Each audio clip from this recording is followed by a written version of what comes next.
Dios les bendiga a todos y a todas que están conectados conmigo en esta nueva escuela bíblica del día de hoy. Gracias le damos al Señor y yo le doy gracias a ustedes por permitirme llegar hasta sus hogares, trabajo o lugar donde me estén viendo.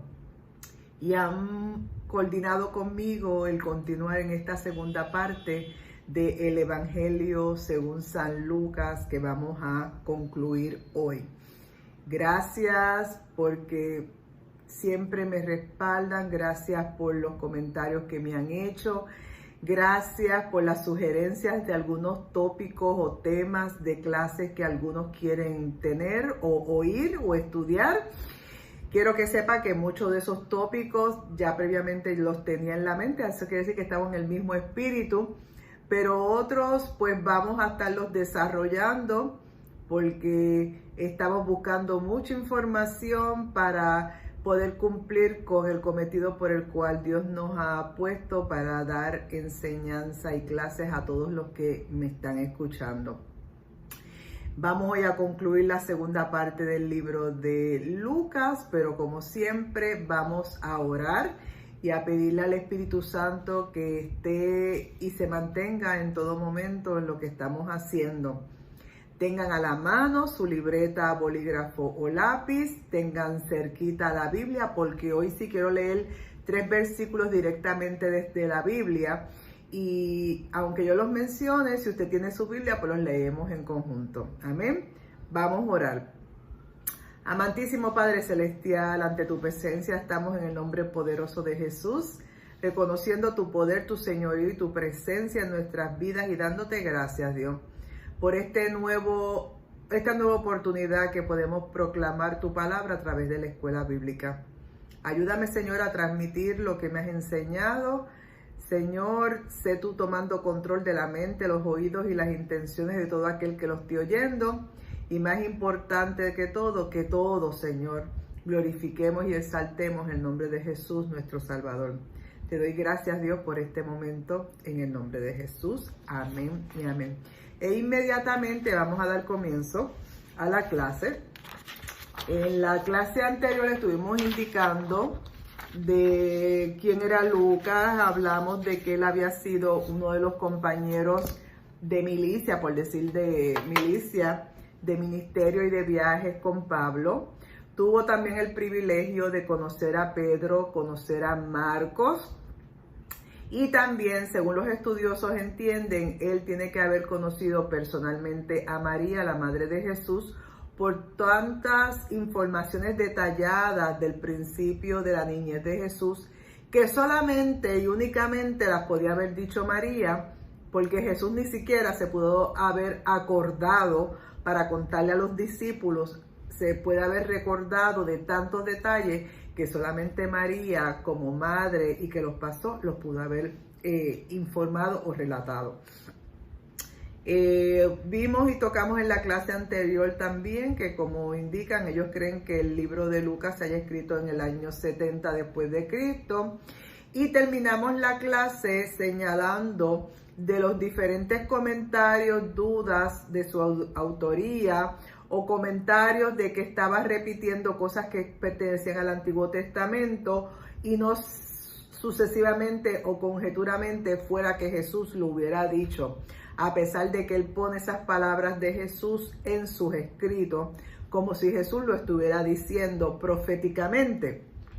Pero, como les dije al final de la clase, no es sumamente importante, por decirlo así, si es Lucas o si no es Lucas, o si fue un relato profético o fue un relato de lo que ya estaba previamente en el Antiguo Testamento. Lo importante de todo esto es que Lucas sí aparece en la Biblia, que Lucas sí, el libro está avalado por el canon y que sí está en la Biblia que usted y yo leemos, y eso es lo que ha permitido el Espíritu Santo. Es información que se tiene para uno crecer y entender algunos ámbitos o situaciones, pero lo más importante es que el libro está, usted y yo lo leemos y el Espíritu Santo nos ministra a través de él. Amén. Así que vamos a continuar con esta segunda y última parte del libro de Lucas. Como les dije anterior, él no filma auténticamente de que es él, pero tampoco no se sabe a ciencia cierta en qué lugar y en qué tiempo exacto fue redactado o escrito este evangelio. Solamente el título que tiene es una hipótesis que está apuntando de que puede haber sido realizada en lugares tanto como Corintios, en Éfeso o en Roma. Y se piensa, como les dije anterior, que puede haber sido redactada en los años 60 hasta el 95 después de Cristo. El Evangelio de Lucas fue escrito o dirigido para cristianos procedentes del ámbito gentil. O sea que el motivo principal o a quien va a ser dirigido no era a los judíos específicamente, sino a gentiles que conocieron o oyeron a Jesús, así mismo como le pasó a Lucas, porque Lucas no era judío. Data la antigüedad de lo que está dentro del libro, prácticamente identifica a su autor con Lucas, el compañero de milicias o de trabajo que tuvo Pablo. Pueden encontrar información al respecto en 2 de Timoteos 4:11, 2 de Timoteos 4:11, en Filemón 24 y en Colosenses 4:14, en las cuales Pablo, cuando escribe, se refiere a Lucas como el médico amado. Aunque se entiende que el original, o sea, este libro de Lucas fue escrito en griego originalmente, se entiende así por la amplia información literaria que él escribe, pero va dirigido, como se entiende y se lee, a un hombre llamado Teófilo. Estudiosos han indicado y señalado que este famoso Teófilo en realidad era Teófilo de Ben Anás. Este es el nombre, Teófilo Ben Anás, que fue un sumo sacerdote, un saduceo de aquella época, entre los años 37 y 42 después de Cristo. Y este Teófilo Ben Anás indica la historia que fue cuñado de Caifás. Caifás, el sumo sacerdote que estaba también en la época de Jesús. También se resalta de que ciertos datos internos que apuntan hacia la dirección de que el destinatario no podía ser un gentil, sino que tenía que haber sido un piadoso judío. Porque da mucha información de situaciones de aquel momento, específicamente religiosas y políticas. Y esta información que pone Lucas en su libro es para resaltar y exaltar de que Jesús verdaderamente era el Mesías esperado.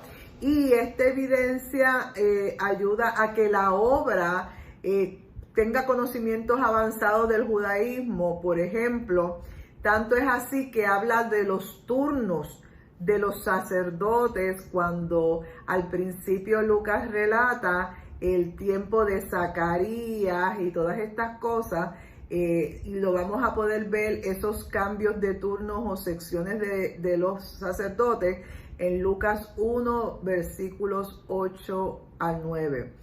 Lucas 1, versículos 8 al 9. También entendemos que esta información fue dirigida a un judío piadoso, cuando en la misma palabra se enfatizan algunas profecías del Antiguo Testamento y se presenta a Jesús como cuando unas personas religiosas o piadosas y devotos practicaban la ley de Moisés y hablaban de Moisés. Pues aquí vemos a un Jesús que está en ese momento trabajando para que este hombre que era piadoso, conocedor de la palabra, pudiera entender y comprender que verdaderamente Jesús es el Hijo de Dios, Jesús es el Mesías y Jesús vino a salvar a todo aquel que lo siguiera y creyera en él. Otra cosa sumamente importante que vamos a estar tocando en la clase de hoy, déjame arreglarles y quitarle estos papeles para que no se caigan, es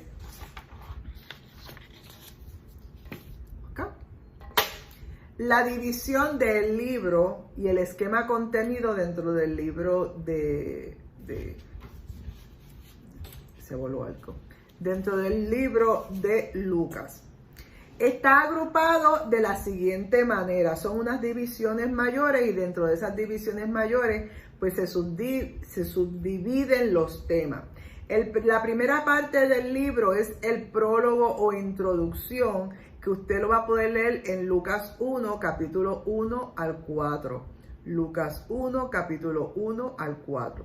La segunda sección o unidad es la infancia de Juan el Bautista y la infancia de Jesús, que lo detalla bastante en Lucas 1:5 a Lucas 2:52. Está detallado esa vivencia, esa infancia, ese nacimiento desde Lucas 1:5 hasta el 2:52. Otra cosa importante que surge en este libro, en las unidades, es los anuncios del ángel. Saben que el ángel le anuncia a María sobre el nacimiento de Jesús y lo puedes leer en Lucas 1 del 5 al 38. Lucas 1 del 5 a 38. Y también Lucas detalla mucha información con relación a la infancia de Jesús, que es sumamente importante, y lo vas a poder leer en Lucas 2, 21 al 52, Lucas 2, 21 al 52. Quiero resaltar y recalcar que toda esta información del nacimiento de Jesús, la anunciación que hace el ángel y los detalles de la infancia de Jesús solamente pudo habérsela dado María, y como les indiqué, los historiadores entienden de que él conoció personalmente a María y ella fue la que le puede haber dado tantos detalles para él registrarlo en su libro. Recuerden que Lucas no fue apóstol, Lucas no conoció a Jesús, Lucas no anduvo con Jesús, él se convirtió después que Jesús murió y resucitó, así que toda esta información que él adquiere es tomada ¿de quién? De Pablo, con el cual anduvo, de Pedro, que lo conoció, aún de Marcos, porque él conoció a Pedro y a Marcos juntos, y por ende de María, la madre de Jesús. Continuamos con las divisiones posibles de la clase.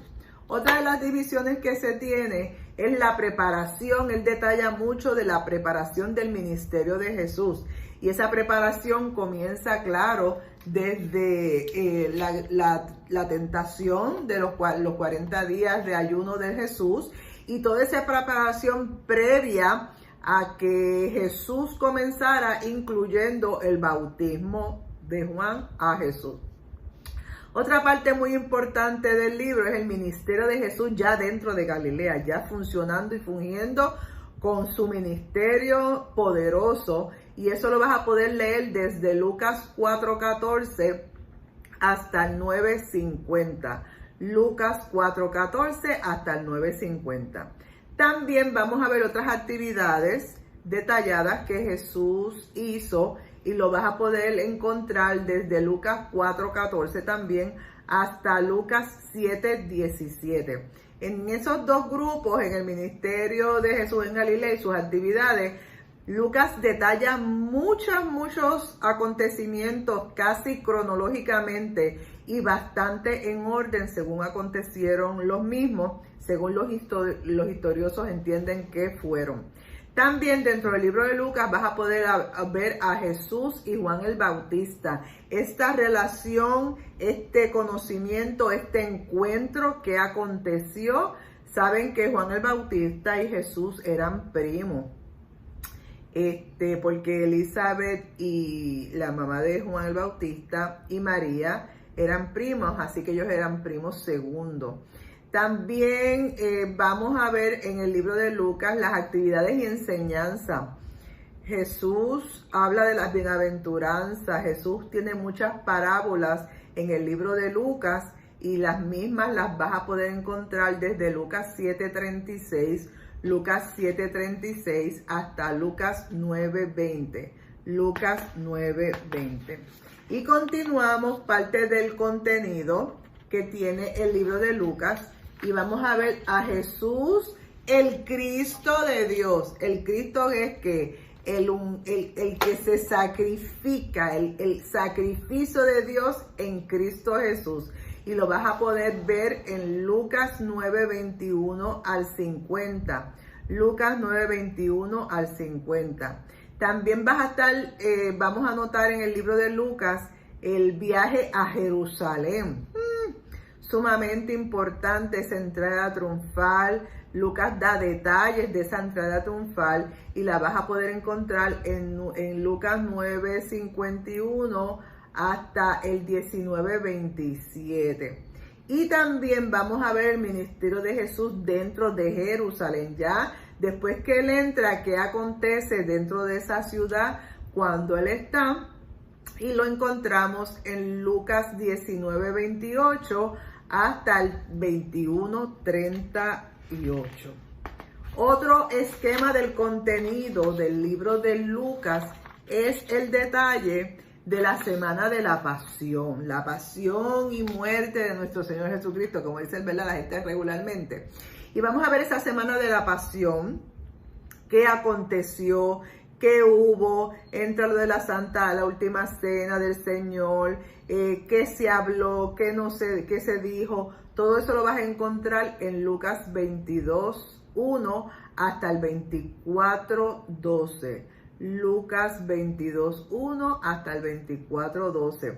Y dentro de esa semana de la pasión se encuentra la víspera de la crucifixión, que es en Lucas 22 del 1 al 62, Lucas 22 del 1 al 62, la muerte y pasión y resurrección de nuestro Señor Jesucristo, se encuentra también en esa semana de la pasión, y el Jesús resucitado, que es casi la conclusión del libro, donde está en Lucas 24:13 al 53, Lucas 24:13 al 53, que ya ahí detalla la resurrección de Jesús, qué aconteció y qué fue lo que dijo Jesús. A partir del prólogo, introducción, en el cual él indica, como les dije anteriormente, que él abre esta información señalando que él se basó y buscó diligentemente y exhaustivamente con personas que conocieron a Jesús, que participaron de Jesús, que vieron, que vivieron y compartieron con Jesús todos estos detalles. Y él indica en el prólogo que él buscó esa información para poderla poner o redactar en esta carta. Esta carta, como le dije, fue dirigida a Teófilo, que ya les indiqué que sí había sido un sacerdote judío y que había sido primo de suegro de Caifás, o primo de Caifás. Así que era un conocido de Jesús. Aquí vemos la primera sección. Este libro de Lucas lo han dividido en 5 secciones grandes. Y dentro de esas 5 secciones vamos a ir entonces a dar detalles de qué comprenden las mismas. La primera sección del libro es desde Lucas 1:5 hasta Lucas 2:52. Lucas 1:5 hasta el 2:52, que en muchas de esas partes es paralelo con Mateos y Marcos, pero contiene algunos relatos muy importantes con relación a Juan el Bautista y Jesús, y concurre y coincide en muchas circunstancias que asemejan lo que tiene Marcos y tiene Mateo. Número 1 es la aportación de los datos históricos de este acontecimiento, que lo vas a poder leer en Lucas 1:5, Lucas 1:5 hasta el 2, del 1 al 5. Ahí vamos a poder leer muchos datos bien importantes con relación al comienzo de Jesús en su infancia. Otro acontecimiento sumamente importante es la aparición del ángel Gabriel a Zacarías y a María. Eso lo vamos a leer en Lucas 1:19 y Lucas 1:26. Y voy a aprovechar y buscar la Biblia un momentito, porque esta aparición que tiene, vayan buscándose Lucas 1:19, esta aparición que tiene el ángel a Zacarías es cuando Zacarías le corresponde entrar al templo, al periodo de tarea o de trabajo que él tenía que hacer. Y encuentra, se le presenta un ángel y le habla de que él va a ser papá, y él no lo cree y por ende queda mudo porque no creyó. Pero ese mismo ángel Gabriel, o sea, vemos a un Zacarías que no creyó lo que el ángel Gabriel le había dicho, pero vemos ese mismo ángel que se le presenta o se le aparece a María, y vamos a leerlo en Lucas 26, 1:26, que reza de la siguiente manera. Al sexto día, el ángel Gabriel fue enviado por Dios a una ciudad de Galilea llamada Nazaret. Y una virgen desposada con un varón que se llamaba José, de la casa de David, y el nombre de la virgen era María. Y entrando el ángel en donde ella estaba, dijo: salve muy favorecida, el Señor es contigo, bendita tú entre las mujeres. Mas ella, cuando lo vio, se turbó, no es para menos, por las palabras, y pensaba que esa salutación sería esta, un anuncio, como un saludo muy diferente y raro. Entonces el ángel le dijo: María, no temas, porque has hallado gracia delante de Dios. Y ahora concebirás en tu vientre y darás a luz un hijo, y llamarás su nombre Jesús. Este será grande y será llamado Hijo del Altísimo, y el Señor Dios le dará el trono de David su padre, y reinará sobre la casa de Jacob para siempre, y su reino no tendrá fin. Entonces María le dijo al ángel: ¿cómo será esto? Pues no he conocido varón.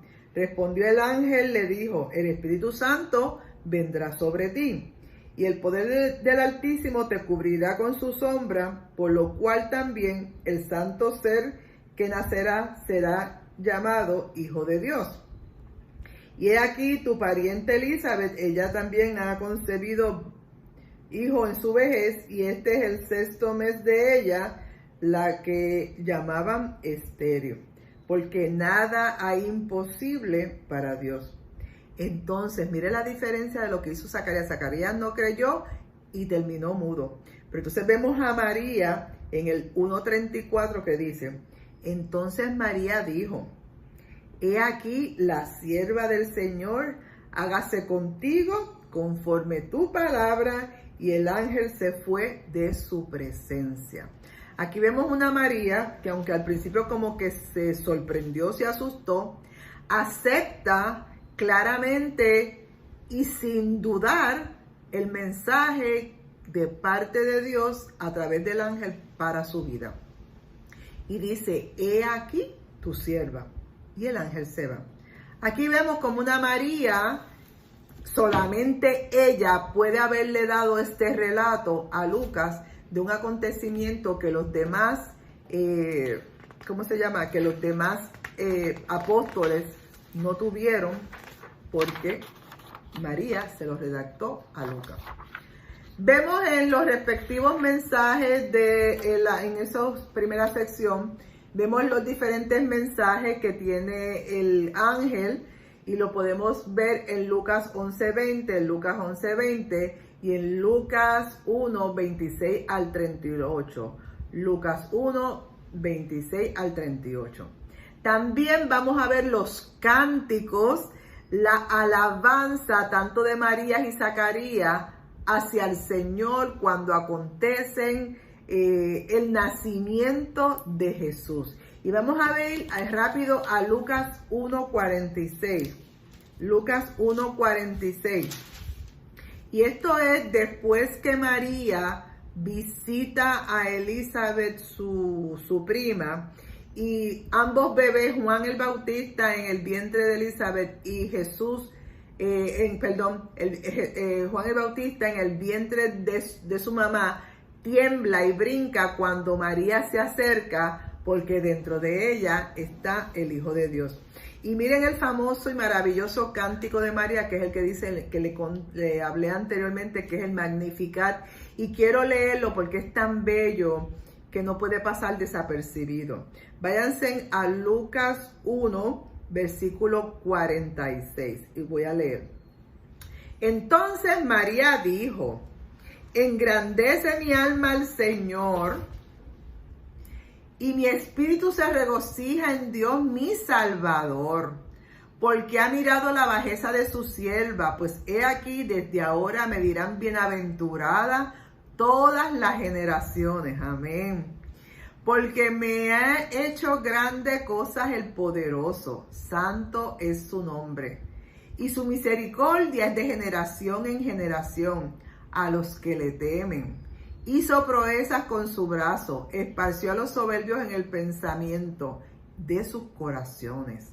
Quitó de los lomos a los poderosos y exaltó a los humildes. Y los hambrientos colmó de bienes, y los ricos envió vacío, acordándose de la misericordia de la cual habló a nuestros padres, para con Abraham y su descendencia para siempre. Y se quedó María con su prima Elizabeth 3 meses antes que volvió a su casa. En este Magnificat vemos a una María exaltando el poderío y el señorío de Dios.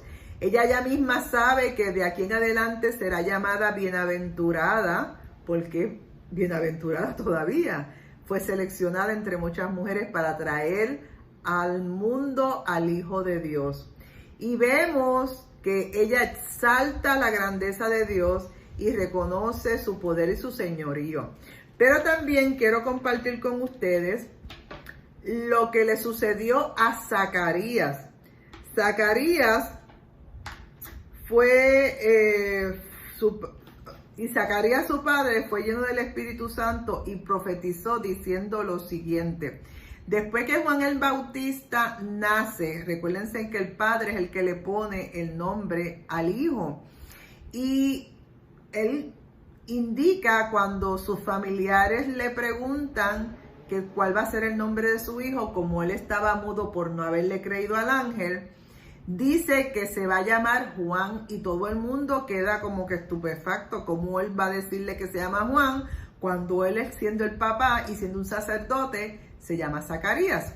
Y ahí recobra nuevamente al él profetizar e indicar, porque eso es una certificación de él de que creyó lo que le dijo el ángel, indica que se va a llamar Juan. Y entonces dice Zacarías en el capítulo 1, versículo 67, ¿qué le aconteció cuando él escribe que se va a llamar Juan su hijo? Y dice, ese es el cántico que hace Zacarías, y dice: Zacarías su padre fue lleno del Espíritu Santo y profetizó diciendo: bendito el Señor Dios de Israel, que ha visitado y redimido a su pueblo. Aleluya. Y nos levantó un poderoso Salvador en la casa de David, como habló por boca de sus santos profetas que fueron desde el principio. Salvación de nuestros enemigos y de la mano de todos los que nos aborrecieron, para hacer misericordia con nuestros padres y acordándose de su santo pacto, del juramento que hizo Abraham nuestro padre, que nos había de conceder que librarnos de nuestros enemigos, sin temor le servimos, en santidad y en justicia delante de él todos nuestros días todos nuestros días. Y tu niño, profeta del Altísimo, será llamado porque irá delante de la presencia del Señor para preparar sus caminos, para dar conocimiento de la salvación a su pueblo, para perdón de sus pecados, por la entrañable misericordia de nuestro Dios, con que Dios nos visitó desde las alturas, para dar luz a los que habitan en tiniebla y en sombra de muerte, para encaminar nuestros pies por el camino de paz.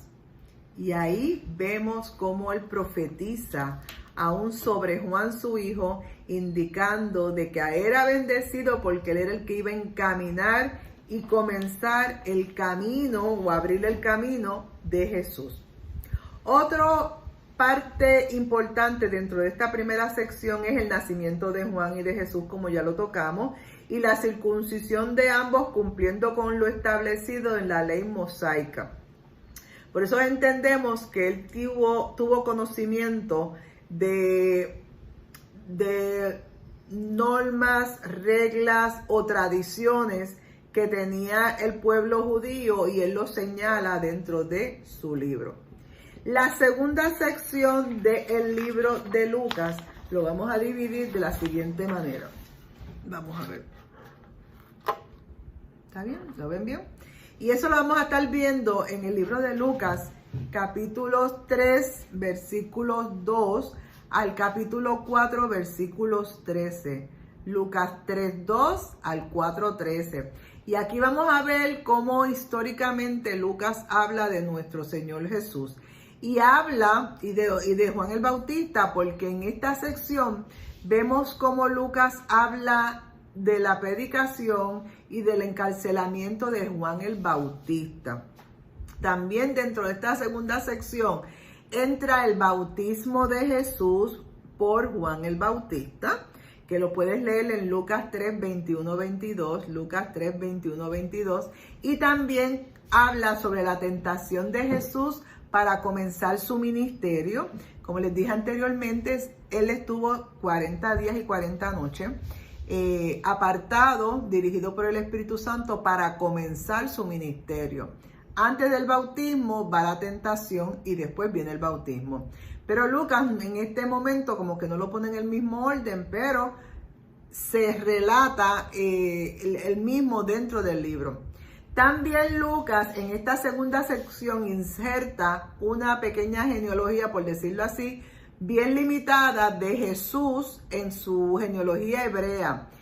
Pero, en lugar de ser limitada como la ponen Marcos y Mateo, aquí Lucas se va más largo, más al detalle. Lucas habla de la genealogía de Jesús desde Adán hasta que llegó él. Y lo puedes leer, esa genealogía bien específica y el orden genealógico en Lucas 3, 23 al 38, Lucas 3, 23 al 38, para darle un énfasis a todo el oyente del carácter universal que tenía Jesús y dónde lo completó, dónde se completa con él. También Mateo habla de esta ascendencia, pero no tan larga como la hace Lucas en su libro, porque Lucas sí habla desde Adán hasta Jesús. La tercera parte del libro de Lucas, como está dividido, lo vas a poder encontrar desde Lucas 4:14 hasta Lucas 9:50.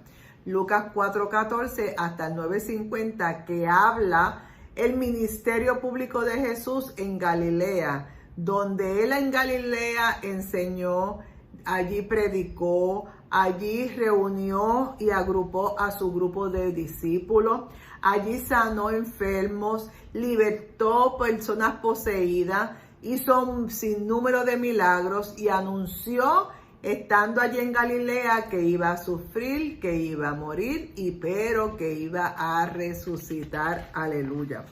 En esta tercera sección también habla de la famosa parábola del sembrador, que la vamos a ver en Lucas 8, del 4 al 15, Lucas 8 del 4 al 15, y también menciona la famosa resurrección de la hija de Jairo, que eso es en Lucas 8, 40 al 56, Lucas 8, versículos 40 al 56, y la famosa confesión de nuestro amigo Pedro, que la vas a poder leer en Lucas 9, 18 al 20, Lucas 9, 18 al 20.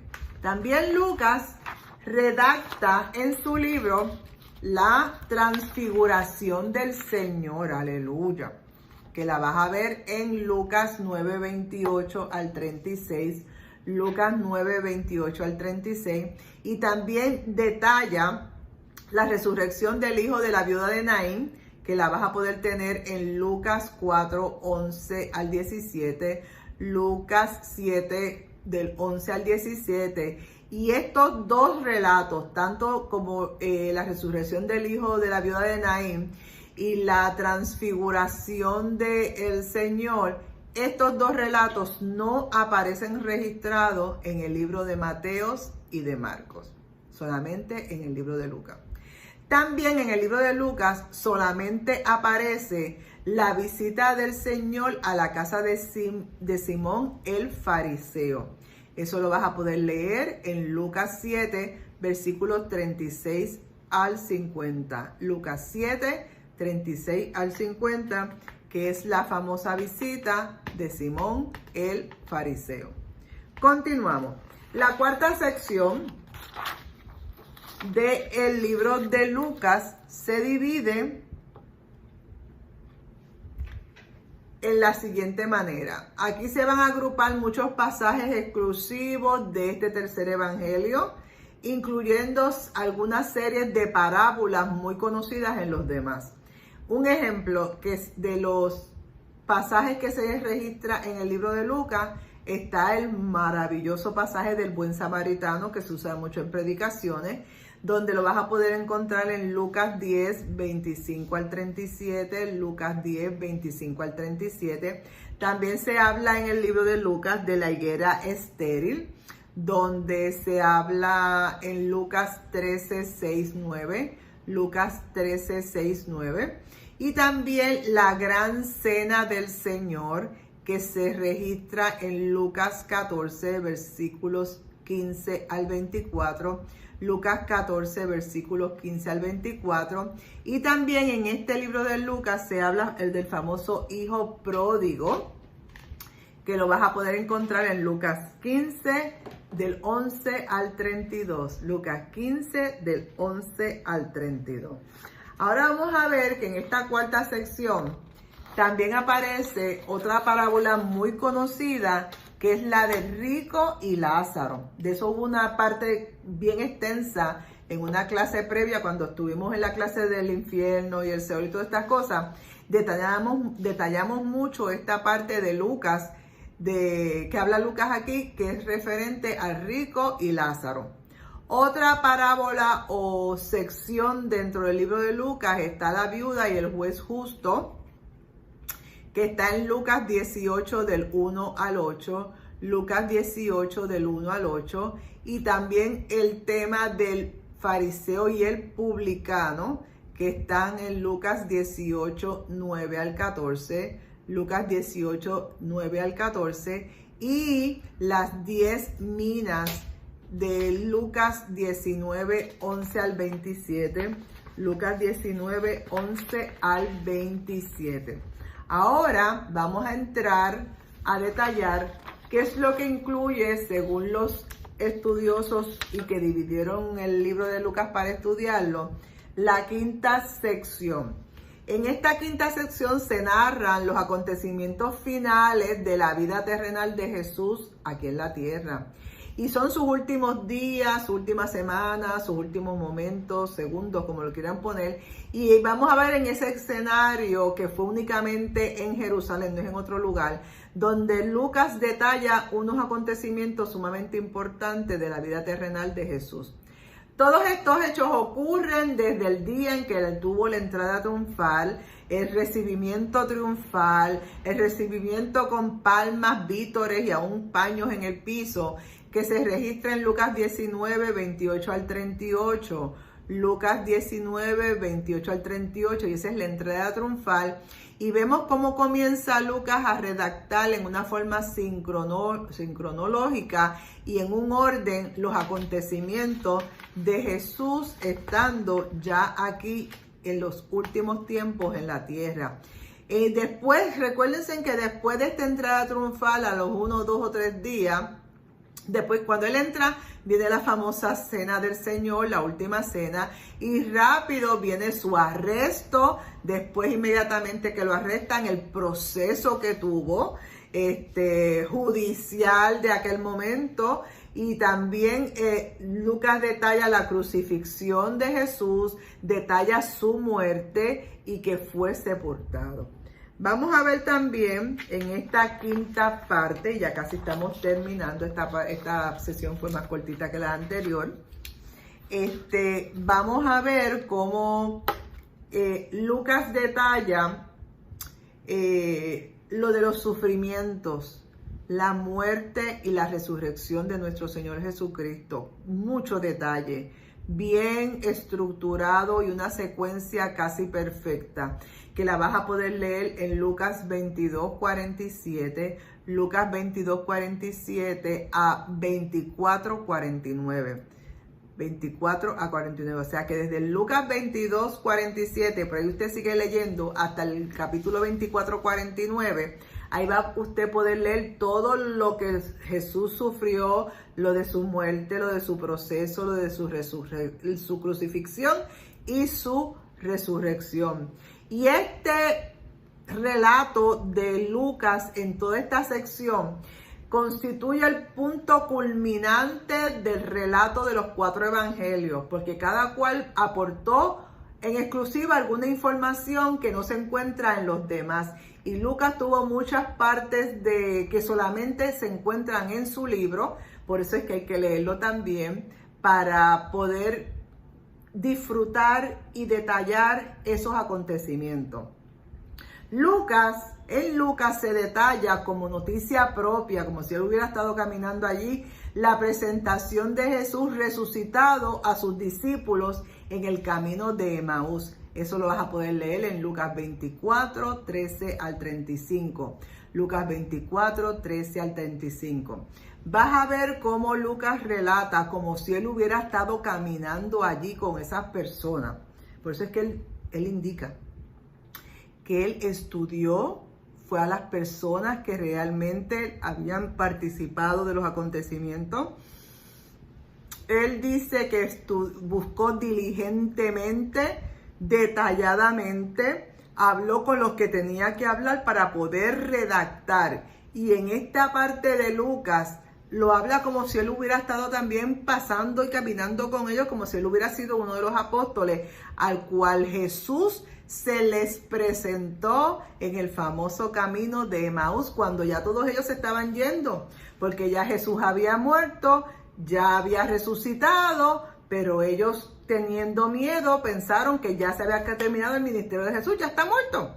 Y Jesús se les presenta y les habla y comenta. Ese cuento es bien bonito porque él se les acerca y ellos están comentando del acontecimiento que hubo. Y él les pregunta, ¿y qué fue lo que pasó? Y él les dice, los apóstoles le dicen, o los discípulos le dicen, pero tú eres el único que vives aquí, no sabes lo que está pasando. Y le comienzan a contar todo lo que había sucedido con relación a Jesús. Y tanto es así que después las escamas, como quien dice, se le caen. Y ellos vienen el entendimiento de parte de Dios para sus vidas, y en el cual se dan cuenta y se percatan que quien está con ellos es el mismo Jesús, y regresan en lugar de seguir huyendo o yéndose para otro sitio, regresan nuevamente a hacer la tarea que les había sido encomendada. Así que vemos que un Lucas que, a pesar de que no conoció a Jesús, de que no fue discípulo, de que no fue apóstol, pero sí se preocupó y se ocupó de buscar las personas correspondientes y pertinentes para poderle hacerle las preguntas exhaustivas y necesarias para conocer verdaderamente quién fue Jesús, qué fue lo que hizo, y lo más importante, poder proclamar en su evangelio que verdaderamente Jesús era el Hijo de Dios y que era el Mesías Salvador que el pueblo judío estaba esperando, y que él, sin haber sido judío y no haber tenido conocimiento de eso, ahora sí conocía, tenía fe y quería impartir su fe a los demás. Por eso es que es tan importante este libro, para que vemos y nos podamos dar cuenta que aunque no había sido un judío creyente, sí creyó, confió y comenzó a redactar y proclamar de una forma o manera que todavía hoy en día se está hablando de su libro, y a través de su libro usted y yo podemos conocer estas historias o estos relatos o estos acontecimientos, porque él se dignó y se preocupó por no simplemente ser un médico, sino que se dedicó y se preocupó de aprender verdaderamente quién era Jesús, qué había hecho y cuál era el propósito principal de Jesús en esta tierra. Y concluyendo esta clase de hoy, que hoy es bien cortita, yo creo que es una de las más cortitas que hemos tenido, gloria a Dios por eso, que ya a veces que hay mucha información que se trae en un momento y después lo que resta pues es para ir a más detalles como fuimos ahora. Como podemos ver, aquí vuelvo y les traigo a nuestro amigo Lucas escribiendo. Y en la forma como lo dibujan aquí es como un médico en su sitio, ¿verdad? En su área, tienen balance y todas estas cosas. Pero él escribiendo, y algo bien importante que Lucas redacta, en Lucas 10:19, se redacta el siguiente mensaje. Vino a buscar y a salvar lo que se había perdido. Ese es, le diría, el centro, la unificación del mensaje de Lucas, de que Jesús era verdaderamente Dios, era el Redentor, era el Mesías, y llegó a buscar y a salvar a todo aquel que estaba perdido. Así que Lucas presenta a Jesús como el Salvador de todas las personas, no exclusivamente del pueblo judío, sino de todas las personas. Y le damos gracias a Dios de que ese acontecimiento surgió y que usted y yo hayamos creído en ese Jesús como Salvador, porque Él vino a salvarme a mí, porque me vino a buscar y me vino a salvar porque yo estaba perdida. Eso mismo nos aconteció a todos. Así que demos gracias al Señor, demos gracias al Espíritu Santo, que Él ha mantenido y ha preservado y ha guardado este evangelio que está en la Biblia, donde usted y yo podemos entender y comprender muchos acontecimientos de la vivencia y de la historia de Jesús, mientras estuvo siendo hombre caminando aquí en la tierra, aún siendo hijo de Dios, pero que estuvo con usted y conmigo habitando en esta tierra. Terminamos la clase de hoy. Espero que hayan aprendido un poquito más. Y ya saben, nos vemos en la próxima, que vamos a comenzar con el libro de Juan, el niño amado, ¿verdad? Así que nos vemos y me despido como siempre con la bendición pastoral. Que Jehová te bendiga y te guarde. Que Jehová haga resplandecer su rostro sobre ti y que tenga de ti misericordia. Que Jehová alce sobre ti su rostro y ponga en ti y en todos los tuyos paz. Nos vemos en la próxima clase. Saben que los amo mucho. Dios les bendiga. Bye.